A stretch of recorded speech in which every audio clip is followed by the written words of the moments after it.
It was almost closing time at Ridgeway Community Pharmacy, a quiet little place tucked between a laundromat and an old diner. The kind of spot where people picked up prescriptions, bought snacks, or chatted with the familiar staff. But tonight felt different. The air carried a strange tension, as if the universe was preparing everyone in that store for something unforgettable. Around 10:45 p.m., a tall, broad-shouldered man walked in, wearing a long black coat, a baseball cap pulled low, and dark sunglasses despite the late hour. He moved slowly, deliberately, almost like he was gliding instead of walking. His presence alone made the cashier glance up in curiosity. But because of his simple clothes and the dim lights, no one recognized him. It was Steven Seagal. Not the Hollywood Steven Seagal, but the quieter, older version of him. The one who preferred late-night errands to avoid crowds and attention. He walked toward the pain relief aisle, scanning labels, minding his own business, and remaining completely unnoticed. A pharmacy employee whispered to her coworker, "He looks kinda intimidating, doesn't he?" Her friend shrugged. "Probably just a regular guy." Then the door chimed again. A young police officer stepped inside, his boots heavy against the tiles. He was new to the job, too eager, too rigid, and too ready to prove himself at every opportunity. Dispatch had reported a suspicious man lurking in the store, and the rookie cop was thrilled to be the one responding. His eyes locked instantly onto Steven's massive frame. The officer stiffened. His hand moved instinctively toward his belt. Steven stood calmly by the cough syrup shelf, comparing ingredients, paying no attention to the officer. But the cop didn't see a peaceful, middle-aged man running errands. He saw a threat. "Hey!" The officer barked sharply, startling the few customers scattered around. "You? Step away from the shelf." Steven barely turned his head. "Is there a problem, officer?" "Don't play games with me," the cop snapped, already stepping closer. "I need to see what you're holding." Now, the entire pharmacy quieted. Employees froze. Customers stared. Phones slowly lifted. No one knew that the man the rookie cop was about to handcuff was someone he should never have touched. And within minutes, the entire store would be shaken by a secret Steven had never planned to reveal. The rookie officer's boots echoed sharply as he closed the distance between himself and Steven, each step louder than the last. The customers by the counter exchanged uneasy glances, unsure whether to keep watching or pretend nothing was happening. But the officer's tone made it impossible to ignore. "Let me see your hands," the cop ordered. Steven gently placed the bottle of cold medicine back on the shelf and turned fully toward him. His large frame and calm expression only seemed to irritate the officer more. "My hands are right here," Steven said, lifting them halfway as if demonstrating he had nothing to hide. "Higher," the officer snapped. "All the way up. Don't stall." Steven raised his hands slowly, not because he feared the cop, but because sudden movements could escalate things unnecessarily. He'd seen that mistake made too many times in life. The customers felt the tension thickening. A woman whisper recorded on her phone from behind a display stand. The cashier ducked slightly, pretending to organize receipts while filming under the counter. The officer circled Steven like a guard dog suspicious of a stranger. "What were you doing just now?" the cop demanded. "Reading the ingredients," Steven replied calmly. "In the cough medicine?" The cop scoffed. "Yeah, right. People like you come in here trying to pocket stuff all the time." Steven blinked slowly, letting the insult glide off him. "Officer, I haven't stolen anything. I'm simply shopping." "That's what they all say." The rookie leaned closer, his chest puffed out. "You match the description of someone we're looking for." Steven tilted his head. "Description? Of what?" "A male, dark coat, acting suspicious," the officer recited, but even he sounded unsure of himself. Steven raised an eyebrow. "That describes half the customers in this store." The cop didn't like that answer. His face hardened. "Turn around," he barked. "Hands behind your back." A collective gasp spread through the pharmacy. "Wait, what?" one customer blurted out. He didn't do anything, said another. But the officer ignored them all, laser-focused on Steven. Do as I said, the cop repeated. Steven stood still, breathing slowly, trying to keep the situation under control. Officer, there's no need for handcuffs. I'm cooperating with you. I haven't broken any law. The rookie stepped even closer. You're resisting. I'm clarifying, Steven replied steadily. To me, that's resisting, the cop snapped. Last warning. Steven slowly turned around, more for the sake of peace than out of compliance with injustice. He whispered, You're making a mistake. The officer grabbed his wrists aggressively, slamming the cold metal cuffs around them with unnecessary force. Click, click. The sound echoed across the quiet pharmacy. Phones went higher. More customers began filming. Employees whispered urgently to each other. A teenage boy near the entrance murmured, Bro, this cop is going too far. Steven stood tall with his hands cuffed behind him, his posture straight, eyes calm. Not angry, not scared, just incredibly still. The officer shoved him lightly. Move. Now. Steven didn't budge. Officer, I will go with you. But I need you to understand. Shut up. The rookie barked, startling everyone. Even the pharmacy manager, who had been nervously pretending not to look, stepped forward. Officer, please, he didn't steal anything. I've been watching him.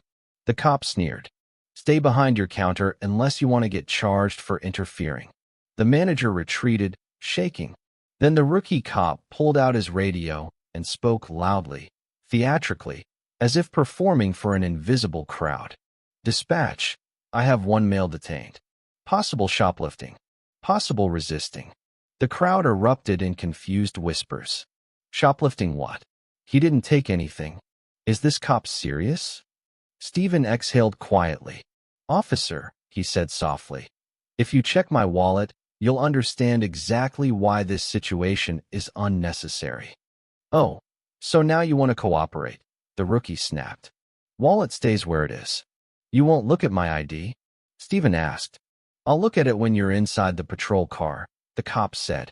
Right now, your job is to shut your mouth and follow orders. Steven lifted his chin slightly. Officer, I don't want to embarrass you. The rookie's eyes flared with indignation. Embarrass me? You think you can embarrass me? The customers couldn't take it anymore. He doesn't look like a shoplifter. Why are you targeting him? Why won't you check the ID? You're overreacting. The rookie snapped his head toward the crowd. Everyone quiet, or I'll start detaining all of you for interfering with an investigation. Phones kept recording. Steven inhaled, long and slow. He knew the moment he revealed who he really was, this entire situation would flip upside down. But he didn't want it to happen like this. Not from ego, not from anger, not from fear, only from necessity. He looked over his shoulder at the young cop and said, in his deep, steady voice, Officer, you truly don't want to do this. I'm trying to save you from a mistake that will follow you for the rest of your career. The rookie laughed sarcastically. Oh, really? And who exactly are you supposed to be? Steven paused. The entire store leaned in. But he didn't reveal it yet. Not yet. Because the moment he did, the rookie's world would fall apart. The pharmacy had never been this silent. Even the humming fluorescent lights seemed to dim under the growing weight of the moment. Steven stood tall despite his hands being locked in steel behind him. His posture was calm, collected, but the silence around him was explosive. The rookie cop stood only inches away, breathing hard like he'd just caught a dangerous criminal. His chest rose and fell fast, adrenaline taking over reason. He wasn't just making an arrest, he was performing one. And Steven Seagal? He didn't even blink. Quit trying to intimidate me, the rookie said, though Steven had done no such thing. Your little speeches won't work. You're coming with me. Steven didn't respond, which only irritated the officer more. Don't ignore me, the cop barked, stepping closer as if his authority needed physical distance. From behind the sunglasses, Steven finally spoke, his voice calm and deep. I'm not ignoring you, officer. I'm waiting for you to realize what you're doing. That line sent a ripple through the room. A woman near the vitamins aisle whispered, "Is he famous or something?" The teenage boy filming near the door whispered back, "I swear he looks exactly like Steven Seagal. Or like an older, judge version of him." Another man chimed in, "Steven Seagal? Nah, can't be. Why would a movie star shop here at midnight?" The whispers grew. The suspicion spread. Customers exchanged glances, looking Steven up and down. The rookie cop noticed and hated it. "Oh, don't tell me these people got you thinking you're somebody." The cop scoffed. "You're not a celebrity. And you're definitely not a judge." Steven remained silent. "Look at you." The cop continued mockingly. "Big coat, sunglasses at night. Yeah, very normal. Very innocent." A woman raised her voice. "Officer, he hasn't done anything wrong. Why don't you just check his ID?" "Ma'am, unless you want to be detained as well, I suggest you mind your own business," the rookie snapped. The woman gasped and took a step back, but her phone stayed up. The tension escalated into something electric. A second cashier whispered, "He's losing it. The cop is losing control." The rookie reached for Steven's arm. "We're leaving. Now." Steven didn't resist. He merely shifted his weight slightly and said, "Officer, I would advise you not to put your hands on me again." "Oh, or what?" The rookie barked, his ego swelling. "You gonna break free and run? You gonna fight me? Go ahead. Give me one more reason to charge you." Steven exhaled. "One more reason," he repeated quietly. "Officer, I am giving you every chance to walk away from this with your job." The rookie laughed sarcastically. "My job? You think you can affect my job?" Steven remained still. "I know I can." The rookie scoffed harder. "You're delusional. You're in handcuffs inside a pharmacy. You're going to jail. The only one losing his job tonight is you." This time, Steven finally turned his head, just enough that the cop saw the seriousness in his expression. No anger, no fear, just a deep, unsettling certainty. "You're very wrong," Steven said slowly. Customers swallowed hard.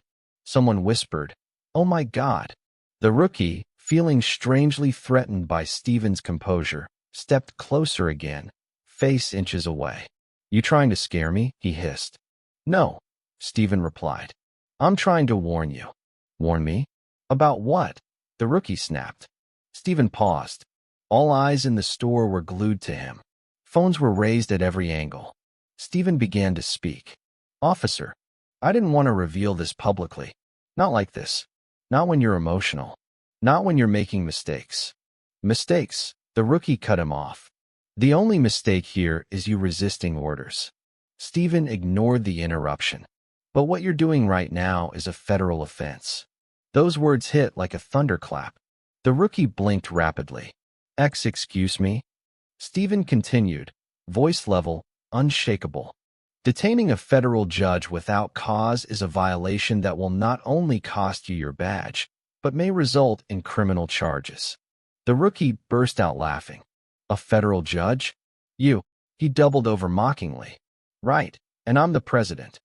The crowd murmured loudly. What if he's telling the truth? His voice, his confidence, that's not normal. Guys, what if he is someone important? He said federal offense like he said it before. The rookie straightened up, anger replacing humor. "You know what?" he snapped. "I've had enough. We're done talking." He grabbed Steven's arm again. And this time, Steven didn't move. Not an inch.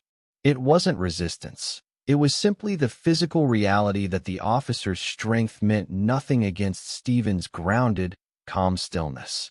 The rookie's hand trembled. "You," he stammered. "You move when I tell you to." Steven looked over his shoulder one last time. "Officer, please. Read the ID in my wallet. This is your last chance." The rookie's face turned red. "Oh, I'm reading your ID," he snarled. At the station, he pulled his radio again, voice shaking with forced bravado. "Dispatch, I need backup at Ridgeway Pharmacy. I have one detained." Suddenly, the door swung open. A second police officer entered. Older, higher rank, more experienced, eyes sharp. His gaze fell instantly on Steven, and his entire face dropped. "Wait," No, no, no, no, the senior officer whispered. Oh God. The rookie spun around. What? What's wrong? The senior officer stared, horrified. Why is he in cuffs? Do you have any idea who you just detained? The rookie froze. The customers froze. The entire pharmacy stopped breathing. And Steven Seagal finally turned slightly, ready to speak the words that would end the rookie's career in a single heartbeat. The senior officer's voice cracked as he spoke, his eyes glued to the handcuffed figure standing calmly between the shampoo aisle and the blood pressure machine. Why is he in cuffs? He demanded again, louder this time, panic rising in his throat. The rookie blinked, confused but still defensive. Sir, I detained him for suspicious behavior. He wouldn't comply. He refused to remove his sunglasses. He wouldn't answer my questions. The senior officer took 3 sharp steps forward, grabbed the rookie by the vest, and pulled him closer, so only he could hear. Do you understand what you've done? He whispered harshly. No, the rookie whispered back, voice cracking. That, the senior officer said, pointing a trembling finger toward Steven, is Judge Steven Seagal. The rookie's jaw dropped so fast it nearly hit his chest. The customers gasped collectively like they were watching a plot twist in a courtroom drama. A judge, the rookie whispered, color draining from his face. Not just a judge, the senior officer said. A federal judge, one of the highest-ranking judicial officers in this state. The rookie swayed. Wait, that's Steven Seagal? Like the actor? The senior officer closed his eyes, almost pained. Yes, he retired from film years ago. He was appointed to the federal bench 3 years back. You haven't seen the news. The rookie's stomach dropped to the floor. I don't watch the political channels. The senior officer rubbed his forehead. He's been on every national outlet. He's presided over 2 high-profile cases. And you? He paused, looking at the rookie like he was holding a detonator. You put him in handcuffs. The rookie's breath left his lungs in a thin, shaky stream. But he didn't tell me, he sputtered. He did tell you. The senior officer snapped. You just didn't believe him. A wave of murmurs swept through the pharmacy. Customers pointed, filmed, whispered in disbelief. One woman whispered to another. He tried to warn him. Over and over. Another customer added, this rookie is done. That's career-ending. The rookie stumbled backward. Sir, I swear, I thought he was messing with me. The senior officer didn't answer. Instead, he turned slowly toward Steven, shoulders stiff, sweat visible at his temple. Your Honor, he said, voice trembling with respect and dread. Please forgive the situation. This was a misunderstanding. Steven didn't move, didn't blink, didn't speak. The silence was suffocating. The rookie stood pale and shaking, watching his career evaporate in real time. Finally, Steven's voice cut through the air. Remove the cuffs. The senior officer practically sprinted forward, fumbling with the keys, hands shaking so badly he dropped them once. When the cuffs finally clicked open, Steven slowly brought his hands forward, rubbing his wrists. The rookie swallowed, throat dry as sand. Steven tilted his head slightly. Officer, what is your name? The rookie's mouth opened, but no sound came out. Thompson, sir. The senior officer answered for him. Officer Daniel Thompson. Steven nodded once. Slowly. Then he turned his full attention to the trembling rookie. Officer Thompson, Steven said. Do you know the penalty for unlawful detainment of a federal judge? Thompson felt the world tilt. His knees nearly buckled. The senior officer interjected nervously. Your Honor. He didn't know. He's new. Steven raised a hand lightly, and the senior officer immediately fell silent. He stepped closer to Thompson, his calmness more terrifying than anger. You drew your weapon on me, Steven said quietly. Thompson nodded shakily. Why, yes, sir. I mean, Your Honor. You ignored citizens who tried to intervene. I did. You threatened them. Thompson's voice cracked. I know. And, Steven continued, taking one more measured step forward. You mocked me. You accused me of lying. You escalated without cause. You refused to verify my credentials. Thompson felt sweat drip down the back of his neck. Steven took one final step, now only inches from the rookie. And then, he finished, you put me in handcuffs. Thompson whispered, I'm sorry, Your Honor.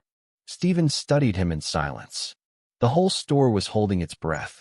One wrong word, one wrong expression, could destroy the rookie's life. Finally, Steven spoke again, voice softened, but not forgiving. You are lucky, he said, that I am not the kind of man you think I am. Thompson blinked, confused. Yes, sir. Steven continued. If I were vindictive, if I were someone who used power carelessly, you would be in far more trouble than you are now. The rookie's eyes widened. So you won't file charges? Steven breathed slowly, deeply. Officer Thompson, he said, your ego nearly cost you your career tonight. But more importantly, it could have cost someone their safety. Thompson swallowed hard. Tonight, Steven continued, you will learn the difference between authority and judgment. The rookie nodded repeatedly, like a frightened student being scolded by a headmaster. Steven leaned in slightly. I will not be pressing charges. Thompson collapsed into a shaky exhale, shoulders sagging in relief. But, Steven added. Thompson froze again. You will be writing a full incident report, and I will be contacting your chief and recommending immediate retraining. Thompson nodded vigorously. Yes, Your Honor. Thank you, Your Honor. Thank you. Steven raised a hand, stopping the flood of desperation. This isn't mercy, he said quietly. It's a second chance. Don't waste it. The rookie nodded again, tears forming at the corners of his eyes. The senior officer stepped forward, bowing his head slightly towards Steven. Your Honor, thank you. We'll handle everything from here. Steven didn't acknowledge him. He simply turned, retrieved his sunglasses from the counter, and walked toward the exit. The automatic doors slid open. Every customer watched, phones recording, as he stepped outside into the cool night air. But just before he left, he paused, looking back over his shoulder. He said one final line, a line that would go viral, quoted on every social platform within hours. Next time, officer, observe before you accuse. The moment Steven Seagal stepped out of the pharmacy, the automatic doors sliding shut behind him, the entire building seemed to inhale at once. Inside, Officer Thompson stood frozen, his hands trembling so violently he had to grip the pharmacy counter just to stay upright. His breath came in quick, jagged gulps. The senior officer, Sergeant Miller, exhaled deeply and slapped a hand over his forehead. Thompson, he muttered, I've been on the force for 28 years. I've seen rookies mess up. I've seen good cops lose their cool. But you, he paused, shaking his head. You handcuffed a federal judge. Thompson stared blankly at the floor. I didn't know. You didn't listen, Miller corrected sharply. Customers murmured, some still recording, others trying to process what they had just witnessed. The store manager, who'd avoided getting too close during the chaos, finally stepped forward. So, he said awkwardly, is everything resolved? Miller gave a tight nod. Yes. Sort of. Sort of? The manager echoed nervously. Miller didn't answer. He turned back to Thompson. You heard the judge. Full report. Tonight. Thompson's voice was barely audible. Yes, sir. A woman from the crowd stepped forward, the same one who earlier recorded everything from the moment the officer raised his voice. She approached Thompson, not hostile, but sharply disappointed. You know what scares me, she said quietly. If that man hadn't been somebody powerful, you would have ruined an innocent life tonight. Thompson's throat tightened painfully. He opened his mouth, but no words came. And don't think this video is going nowhere, she added. People deserve to see what happened. Her friend tugged on her sleeve. Come on, let's go. The woman nodded, shot Thompson one last look, then walked toward the exit. The small crowd began to disperse, whispering, buzzing with adrenaline. Some approached Sergeant Miller to ask questions. Others shook their heads in disbelief and left in silence. Miller watched them go, then turned to Thompson with a look that was somewhere between disappointment and exhaustion. "Do you understand how bad this could have been?" Thompson nodded weakly. "No, you don't," Miller corrected. "Because if you did, you wouldn't be standing here. You'd be in your patrol car bawling your eyes out." Thompson sank onto a nearby chair. "I never wanted to hurt anyone. I swear." Miller crouched down beside him. "Son, nobody wakes up in the morning planning to ruin their life. It happens one ego-driven decision at a time." The words sliced Thompson deeper than yelling ever could. Miller straightened. "Listen, I don't know what'll happen after Judge Seagal calls the chief.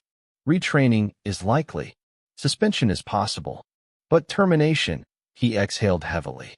"That depends on how honest you are in that report." Thompson looked up, eyes red. "What do I do now?" "You start typing," Miller said simply. "And for the love of everything holy, don't lie. One more lie today, and your badge is gone forever." Thompson nodded slowly, wiping his forehead. The store returned to something like normal.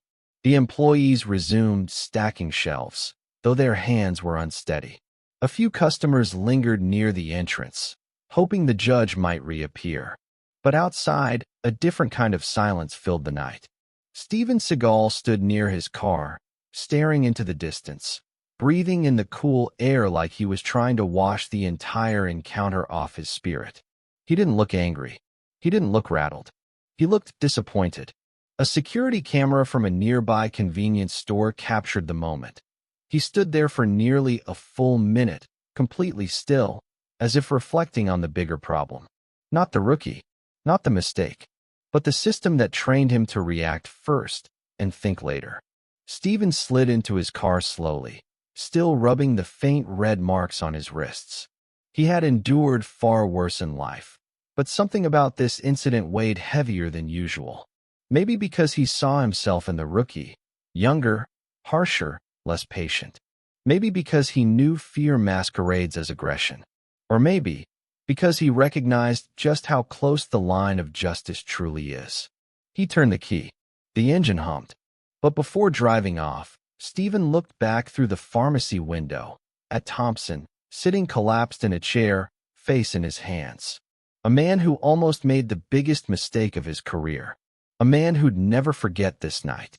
A man Steven hoped would change because of it. Steven whispered to himself, barely audible.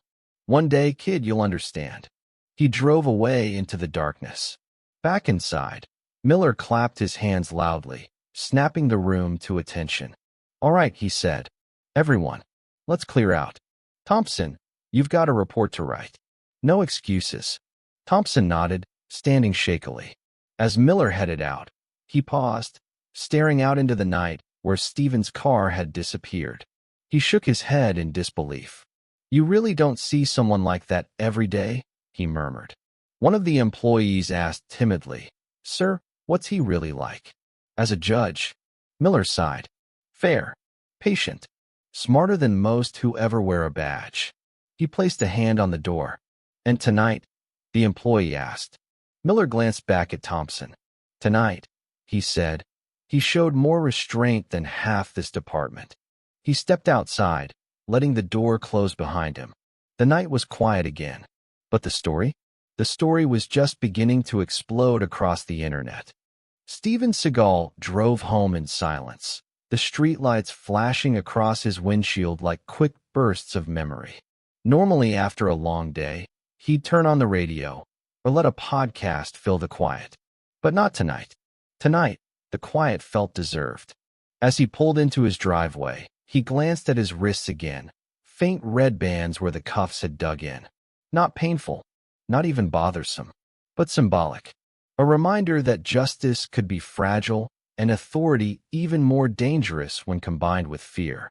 He stepped out of the car and paused, staring up at the night sky.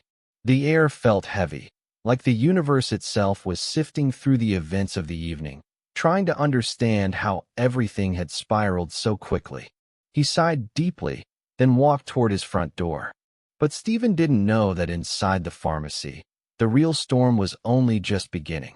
Inside Ridgeway Community Pharmacy, Officer Thompson sat alone at a small plastic table near the blood pressure machine, a place that now felt like a makeshift interrogation room.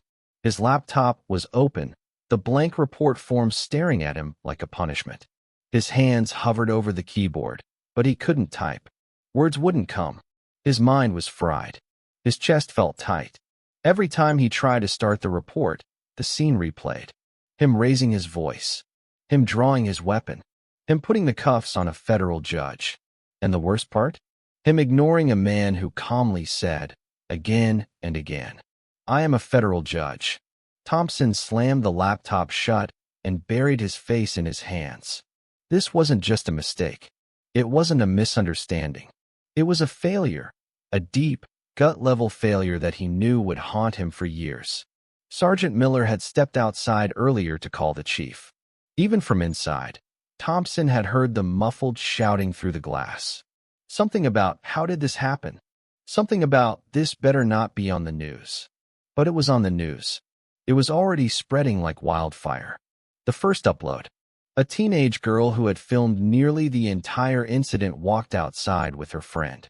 Without hesitation, she uploaded the video to her social media profile with a caption, "Cop handcuffs a federal judge at a pharmacy, then freezes when he learns the truth." The video processed. The thumbnail loaded. And within minutes, notifications began exploding across her screen. 1,600 views. 4,900 views. 17,000 views. She stared at the numbers as they skyrocketed. "Holy crap," she whispered breathlessly. "This is blowing up." Her friend leaned over, eyes wide. "OMG, look at the comments." They scrolled. "This rookie is done." He tried to flex on the wrong man. Seagal stayed calm the whole time. Respect. Imagine arresting a federal judge. This is why training matters. The video hit 100,000 views within 10 minutes. In the pharmacy, Sergeant Miller re-entered the store, looking pale. "Thompson," he said stiffly, "you need to step outside with me." Thompson's heart thudded painfully. This was it. The moment he lost everything. He stood slowly and followed Miller out the front doors. The cold air slapped his face. Miller held up his phone. "Do you know what this is?" he asked. Thompson shook his head. "This," Miller said, voice low and grim, "is the video of what you did tonight." He pressed play. Thompson watched himself on the screen, his posture aggressive, his tone hostile. He saw himself grab Steven's arm. He saw Steven try to speak calmly. He saw himself ignore it all. His stomach twisted. "How many views?" he asked quietly. Miller swallowed. "Over 800,000. Thompson's knees nearly buckled. "It's everywhere now," Miller continued. "Every platform. Every group chat. The chief is losing his mind." Thompson whispered, "My career is over." Miller didn't disagree, but he didn't confirm it either. He placed a firm hand on the rookie's shoulder. "Thompson, listen to me." Thompson looked up with wet, desperate eyes. "You messed up," Miller said. "Bigger than any rookie I've ever trained. Bigger than most officers do in a lifetime. But you weren't malicious. You were scared. You were too eager. Too quick to act." "I know," Thompson whispered. "But this doesn't have to define the rest of your life," Miller said. "It can ruin you, or it can rebuild you. That choice, that's yours." Thompson nodded shakily. "What do I do now?" "Own it," Miller said. "Every second of it. Don't hide from it. Don't blame anyone else. And whatever retraining they give you, take it seriously. Grow from it." Thompson wiped his face, inhaling shakily. "Will Judge Seagal forgive me?" Miller sighed. "Son, he already gave you more mercy than most judges would. He didn't press charges. He could have destroyed you tonight. He didn't. That's your second chance." Thompson nodded again. "Use it," Miller said firmly, "or lose it forever." Across town, Steven's home. Steven placed his keys on the counter, poured himself a glass of water, and sat quietly. His phone buzzed. He glanced at it, expecting a message from a colleague. Instead, it was a notification. "You're going viral." He froze. He tapped the link. There it was, The video of the entire encounter.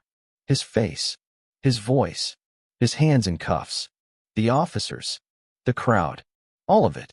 He watched it silently from beginning to end, his lips pressed into a thin line. He whispered, "So, the world knows." Not with anger, not with fear, but with a calm acceptance. Some truths, he knew, needed to be seen, even if they came at a cost. By dawn, the video had crossed 12 million views. News anchors discussed it. Podcasts dissected it. Commentators argued over training, authority, and ego. Memes surfaced. Reaction videos exploded. Every hour, the view count jumped by another million. But more than anything, one question dominated every platform. How did that rookie cop not recognize Steven Seagal, a federal judge?